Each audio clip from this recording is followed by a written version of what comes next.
हमारे खुदावंद यीशु की अंजील मुकद्दस लूका के मुताबिक उसका छठा बाब 12 से 16 आयत तक। एक दिन यीशु पहाड़ पर दुआ करने को गया और खुदा से दुआ करते हुए तमाम रात गुजारी।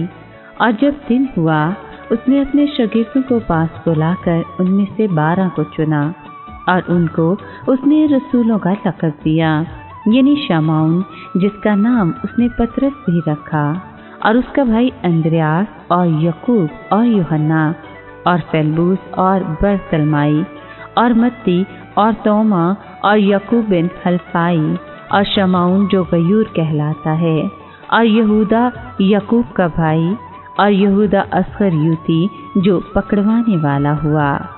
पाक कलाम के पढ़े और सुने जाने पर खुदावंद की बरकत हो, खुदा का शुक्र हो। अजीज दोस्तों, यीशु ने सारी रात पहाड़ पर दुआ करने में गुजारी और फिर दूसरे दिन अपने शागिर्दों में से 12 को चुन लिया और उन्हें रसूल का लक़ब दिया।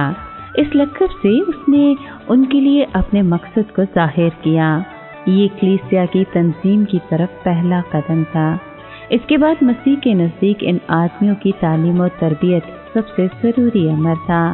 मसीह और उसके 12 शागिर्दों का रिश्ता गुरु और चेलों जैसा था।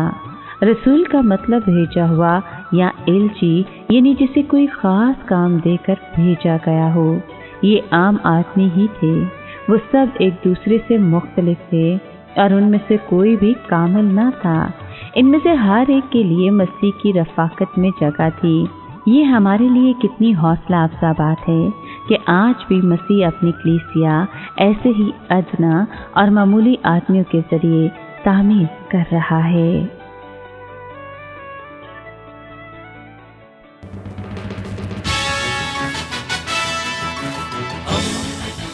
दोस्ती का पैगंबर, रेडियो वेरितास एशिया।